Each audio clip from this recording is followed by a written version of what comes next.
अगर हम अल्टबायोलॉजी की बात करते हैं, यहाँ पे इंटीमेटेड सीन भी होते हैं, अडल्ट सीन्स होते हैं, तो आप वो जब अडल्ट सीन्स करते हो तो are you comfortable doing that? देखिए, जब बोल्ड या इंटीमेट सीन्स को नज़ाकत के साथ दर्शाया जाता है एक कविता या पोएट्री के रूप में, मेरे ख्याल से वो बहुत ही खूबसूरत लगता है। और जब जब हमने पौरुषपुर 3 के सेट्स पर इंटीमेट या बोल्ड सीन्स किए, हमारे चारों ओर फीमेल एडीज, असिस्टेंट डायरेक्टर्स और फीमेल महिला स्टाइलिस्ट्स मौजूद थे। काफ़ी फीमेल एक्टर्स ना कंफर्टेबल नहीं होती है वो एक्टिंग करने में, पर काफ़ी फीमेल्स कंफर्टेबल होती है उस एक्टिंग को करने में। पर लोगों का ना जो पब्लिक रिव्यू होता है ना, वो बहुत मैटर करता है, बहुत अलग अलग अंदाज होता है लोगों का। तो वो आप फेस जब करते हो तो how you come over through that? जी, मैं जब कमेंट्स पढ़ती हूँ, मैं अधिकतर पॉजिटिव कमेंट्स पाती हूँ कमेंट सेक्शन में। और कुछ ट्रोल्स होते हैं जो मेरे ख्याल से स्लट शेमिंग या बॉडी शेमिंग करते हैं। मैं कहना चाहूँगी कि आप पहले एक एक्टर बनकर आइए और कम से कम एक लाइन बोलकर देखिए, और फिर हम देखते हैं कि किसमें कितना है दम। अगर आपका कोई सेटबैक था लाइफ में तो what was that? Setback, I think it was also my greatest comeback. 2021 में जब मुझको किडनी फेलियर हुआ था, लगा था कि अब तो कहानी खत्म होने वाली है, क्योंकि नई किडनी में कहाँ से लेकर आऊँ। हाय, दिस इज सेशल Makhija and you are watching me on awesome TV. आज हमारे साथ है Sherlyn. Hi, how are you? And you are looking absolutely pretty. Thank you. काले कपड़ों में लड़कियां अक्सर अच्छी लगती है और नागिन लगती है। हाँ, जैसे हम नागिन की बात करें तो पौरुषपुर के बारे में स्ट्रीमिंग हो रहा है जी। और मैंने सुना है उसमें आप 2 किरदार कर रहे हो। जी। कैसा है, मतलब हाउ एक्साइटेड यू आर? और 2 किरदार करना बहुत चैलेंजिंग है बहुत अपने आप ज्यादा। में। तो हाउ वाज इट? सबसे पहले मैं एकता कपूर जी का आभार व्यक्त करना चाहूँगी, जिन्होंने मुझको पौरुषपुर 3 में एक नहीं बल्कि दो भूमिकाएं निभाने का एक सुनहरा अवसर दिया। थैंक यू एकता कपूर जी। जो 2 भूमिकाएं मैं निभा रही हूँ, उसमें से एक का नाम है महारानी स्नेहलता और दूसरी का है विषकन्या भौमिका। विषकन्या भौमिका एक बहुत ही सुंदर विषकन्या होती है, जिसके अंदर हजारों सांप का विष भरा होता है। इनकी जिंदगी का मकसद होता है पौरुषपुर के दुश्मनों का खात्मा करना। और रही बात महारानी स्नेहलता का, पावरफुल महारानी होती हैं, अपने कर्तव्य के लिए, अपने कर्तव्य का पालन करने के लिए बड़ी सी बड़ी बलिदान करने से भी कतराती नहीं हैं। तो मेरे ख्याल से ये दोनों बहुत ही पावरफुल हैं और बहुत बेबाक हैं, निडर हैं, साहसी हैं, और ऐसे स्ट्रॉन्ग ताकतवर महिलाओं की भूमिका निभाकर मैं इन दोनों से बहुत ज़्यादा मैंने प्रेरणा ली। और मुझे बड़ा अच्छा लगा जो मुझे ऐसे एकदम धमाकेदार रोल्स मिले। Congratulations. Thank you. अगर हम अल्टबायोलॉजी की बात करते हैं, यहाँ पे इंटीमेटेड सीन भी होते हैं, अडल्ट सीन्स होते हैं, तो अगर इस सीरीज में अडल्ट सीन्स भी है तो आप वो जब अडल्ट सीन्स करते हो तो are you comfortable doing that? जी, देखिए, जब बोल्ड या इंटीमेट सीन्स को नज़ाकत के साथ दर्शाया जाता है एक कविता या पोएट्री के रूप में, तो मेरे ख्याल से वो बहुत ही खूबसूरत लगता है। और ये बहुत मायने रखता है कि फिल्म मेकर की नीयत कैसी है, वो क्या दर्शाना चाहता है। करेक्ट। तो जब एक एक्टर के लिए माहौल को बहुत ही सरल बनाया जाता है, तो उसके लिए बड़ा आसान होता है अपने इमोशंस को बगैर किसी झिझक के उन्हें दर्शाना और पेश करना।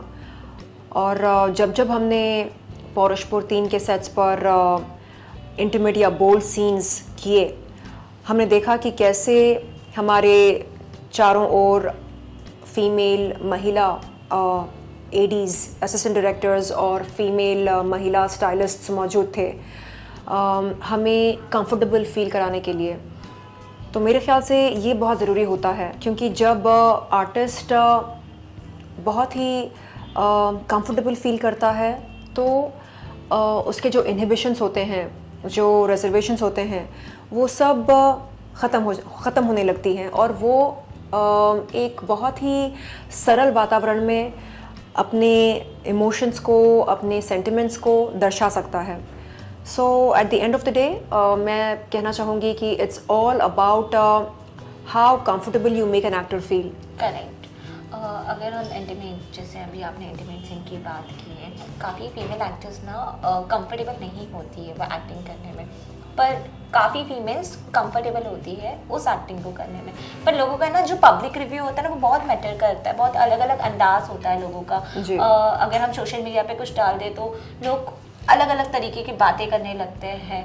तो वो आप फेस जब करते हो तो how you come over through that. और कभी आपने कोई कमेंट पढ़ा है जिससे आपको काफ़ी बुरा, एंड ऑफ द डे हम एक इंसान हैं जहाँ पे हमें बुरा लग जाता है कुछ बातों का, हम सारी बातें इग्नोर नहीं कर सकते. जी, तो आपको कभी आपने कभी ऐसा कुछ फेस किया है? जी, मैं जब कमेंट्स पढ़ती हूँ मैं अधिकतर पॉजिटिव कमेंट्स पाती हूँ कमेंट सेक्शन में. और कुछ ट्रोल्स होते हैं जो मेरे ख्याल से स्लट शेमिंग या बॉडी शेमिंग करते हैं. और क्योंकि मैं एक फ़िटनेस एंथुजियास्ट हूँ तो मेरे लिए फ़िटनेस बहुत ज़्यादा ज़रूरी होता है. और रही बात बॉडी शेमिंग की, तो बॉडी शेमिंग आप किसी फ़िटनेस एंथुजियास्ट का नहीं कर सकते हैं क्योंकि वो ख़ुद को इतना फिट रखता है कि आपको शिकायत का मौका ही नहीं मिलता. और स्लट शेमिंग की बात करें तो जब हम एक किरदार कर रहे होते हैं और उस किरदार को अलग अलग किरदारों के साथ जब बोल्ड सीन्स या इंटीमेट सीन्स करने होते हैं तो उन्हें लगता है कि उस रियल लाइफ और रियल लाइफ के किरदारों में ज़्यादा फ़र्क नहीं होता है. लेकिन आपको बता दूं कि रियल लाइफ में हम इस तरह एकदम बेबाक नहीं होते हैं. रील पर हमें होना पड़ता है क्योंकि वो एक किरदार है और एक स्टोरी टेलिंग के तहत, एक नैरेटिव के तहत उस किरदार को, अपनी कहानी को आगे लेकर जाना होता है. आपको समझना चाहिए कि अगर हम कंफर्टेबल हो रहे हैं तो क्यों हो रहे हैं. क्योंकि हमें उस नैरेटिव का हिस्सा बनना है, हमें उस कहानी को आगे लेकर जाना है. और रही बात रियल लाइफ की, तो रियल लाइफ में हम कैसे हैं ये आपको पता है. हमारी फ़िटनेस को देखकर आप अनुमान लगा सकते हैं कि हमारी ज़िंदगी में डिसिप्लिन है या नहीं है. और हमारे काम को देखकर आप अनुमान लगा सकते हैं कि हम मेहनती हैं या नहीं हैं. कोई भी एक्टर ये मानने को राज़ी हो जाएगा कि एक किरदार की जगह अगर हम 2 किरदार करें तो वो कितना चैलेंजिंग हो जाता है. करेक्ट. क्योंकि आपको हर वक्त कॉस्ट्यूम चेंज करना है और हो सकता है आवाज़ें भी अलग अलग होगी उस जगह, जैसे बॉडी लैंग्वेज, कैरेक्टरिस्टिक्स, ये सब चेंज करना होता है. तो मेरे ख्याल से दुनिया के तमाम एक्टर्स ये बात मानने को तैयार होंगे कि हाँ, जहाँ एक किरदार निभाना ही इतना ज़्यादा चैलेंजिंग होता है तो वहाँ पर 2 किरदार निभाना मेरे ख्याल से कभी कभी टू मच हो जाता है. यानी बहुत ज़्यादा लोड पड़ता है मानसिक रूप से, शारीरिक रूप से. तो ऐसे में बहुत आसान होता है सेलफोन पर कोई चीप कमेंट टाइप करना कि अरे ये तो ऐसी है, अरे ये तो वैसी है. मैं कहना चाहूँगी कि आप पहले एक एक्टर बनकर आइए और कम से कम एक लाइन बोलकर देखिए और फिर हम देखते हैं कि किसमें कितना है दम. वाह. जैसे अभी हम एक्टिंग करते हैं ना तो उस दौर में हम उस एक्ट में ना पूरे उसी में रहते हैं जी. बट हम जो वो एक्टिंग से जैसे पैकअप हो गया, हम घर जा रहे होते हैं ना, तो कुछ एक्टर्स ऐसे होते हैं ना उसी एक्ट में समा जाते हैं. तो आपके साथ कभी ऐसा हुआ है कि आप उसी एक्ट में हो, जैसे भी आप नागिन का कुछ कर रहे हो? जी बिल्कुल. तो उसी एक्ट में आप वहाँ से बाहर निकल के कुछ ऐसा हुआ है? जी बिल्कुल. मैं महारानी स्नेहलता की भूमिका करते करते करते महारानी स्नेहलता बन चुकी हूँ. और घर पर भी मैं ख़ुद को किसी महारानी से कम नहीं महसूस करती हूँ. और मैं अपनी मेड को बोलती हूँ, दासी मेरे लिए चाय पेश किया जाए.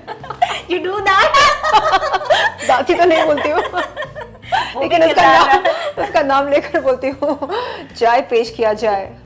और अपने हॉल में जाकर, आज दरबार इतना खाली क्यों लगता है, हमारे महामंत्री कहाँ हैं? फन होता है ना, घर का माहौल एक हो जाता है ना, फन हो जाता है पूरा. जी. और जो मेरे करीबी दोस्त हैं उनको पता है कि मैं 24 घंटे महारानी के किरदार में ही रहती हूँ. सच में मुझे लगता है कि मेरा एक राज्य है और उस राज्य की महारानी मैं हूँ। ऐसा होना भी चाहिए ना, आई बिलीव, क्योंकि हम जो जॉब कर रहे होते हैं ना, हम घर जाने के बाद फ्रस्ट्रेट होते हैं, जी। पर आप लोग का ऐसा होता है ना कि एक्टिंग कर रहे हैं तो हम घर जाने के बाद उसी किरदार में रहेंगे, हम फ्रस्ट्रेशन निकालते हैं किरदार में हम फ्रस्ट्रेशन निकालते हैं, तो वो अच्छी चीज है, एक प्लस पॉइंट है। Will do unknown facts about you. Yes. Can you share a key moment in your career which changed in your film industry line? Paurashpur 2 जब पहली बार ऑल्ट की तरफ से मुझे बुलावा आया और मुझे बताया गया कि एकता कपूर जी मुझको कास्ट करना चाह रही हैं पौरुषपुर 2 में बतौर महारानी स्नेहलता, तो उस दिन मैंने कुर्ता फाड़ कर खूब सारा डांस किया। Working with Ekta Kapoor obviously dream come true, ऐसा ही है। What is the personal challenge you face as a actor? कुछ भी हो सकता है, लोग जी। ट्रोल करते हैं और anything can be anything. I think being actor is tough. absolutely, and I am a sucker for perfection. So sometimes I think one should let go of perfection and try to, you know, just embrace all the imperfections as well. तो हर किरदार ज़रूरी नहीं है कि perfect हो, correct imperfections भी बहुत खूबसूरत होती हैं। करेक्ट। तो ये मुझे सीखने को मिला। Okay, how do you get ready about mentally and emotionally, मतलब कैसे उस चीज़ों को गो थ्रू करते हैं? मतलब हमें बहुत कुछ, अगर लोगों से कुछ सुनना Yeah. चाहता है तो जैसे मैंने कहा, हम इंसान हैं, हमें बुरा Absolutely. लगता है, तो जी। मेंटली आप क्या ऐसा कुछ करते हो जिससे आप चेयर अप फील होता है? आई ट्राई टू मेडिटेट, और मैं ये सोचती हूँ कि अगर मैं गॉड होती तो क्या मैं इस ट्रोल के, इस कमेंट के बारे में सोचती? नहीं, अगर मैं गॉड होती तो मैं इस ट्रोल की तरफ देखती भी नहीं। आई बिलीव ना, जो हेटर्स होते हैं ना, वही Yeah. हमें ज़्यादा फेम्स देते हैं।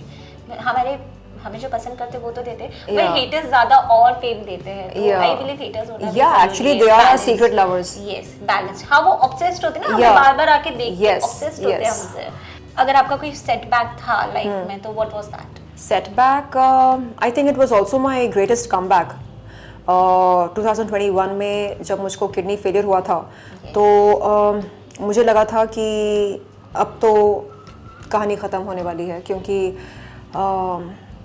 अब नई किडनी में कहाँ से लेकर आऊँ। Yes, correct. और जब डॉक्टर ने कहा चलो ठीक है, देखते हैं, दवाइयों का सहारा लेकर देखते हैं, अगर कोई चमत्कार होना हो तो हो जाए, तो बिल्कुल वैसा ही हुआ, चमत्कार हुआ और मात्र 3 महीनों में मेरा किडनी फेलियर रिवर्स हुआ, जबकि ऐसा होता नहीं आमतौर पर। और जब मौत के मुंह से मैं बाहर निकल कर आई, तब मुझे एहसास हुआ कि ये जो पुनर्जन्म मैंने लिया है, इसको मैं ज़ाया नहीं जाने दूंगी। और मैं चाह रही हूँ कि ये जो ज़िंदगी मुझे मिली है दोबारा, मैं इस ज़िंदगी को अपने लिए और दूसरों के लिए, अपने परिवार वालों के लिए, अपने चाहने वालों के लिए, सब के लिए एकदम बेहतरीन बनाऊं। लास्टली, जो हमारे ऑडियंस है, उनको आपकी पर्सनल लाइफ के बारे में, हैज इन रिलेशनशिप कुछ है तो बता सकते हो ऑन द कैमरा, और कुछ नहीं है तो ऑडियंस को बोलो यू ऐसा कुछ भी नहीं है। लोग ज़्यादा कमेंट सेक्शन में मैम बता दीजिए, लड़के ज़्यादा क्यूरियस होते हैं। अच्छा, देखिए, मैं चाहती हूँ कि बहुत जल्द मेरी शादी हो जाए, और चाहती हूँ कि बहुत जल्द मैं माँ बनूँ। आप भी ऐसा चाहते हैं तो प्रार्थना करें मेरे लिए कि शादी जल्दी हो जाए। होपफुली। पौरुषपुर के लिए, ऑडियंस के लिए कोई लास्ट मैसेज? मैं आप तमाम दर्शकों से कहना चाहूँगी कि मैं शुक्रगुज़ार हूँ आपके प्यार के लिए, आपकी मोहब्बत के लिए, जो आपने मुझे बार बार दिखाया, मुझको, मेरे प्रोजेक्ट्स को। और अब एक नया प्रोजेक्ट लेकर आई हूँ मैं आप सबके लिए, जिसका नाम है पौरुषपुर 3, और इसमें मैंने डबल रोल किया है, और मैं चाहूँगी कि आप जाएं और देखें कि वो डबल रोल्स क्या हैं, और मुझे बताएं कि आपको दोनों में से कौन सा रोल ज़्यादा रोमांचक लगा, ज़्यादा एंटरटेनिंग लगा, और मैं चाहूँगी कि आप मुझे अपना फीडबैक दें। Thank you, thank you so much. Hi, मैं हूँ श्रद्धन Chopra, and you are watching me on awesome TV.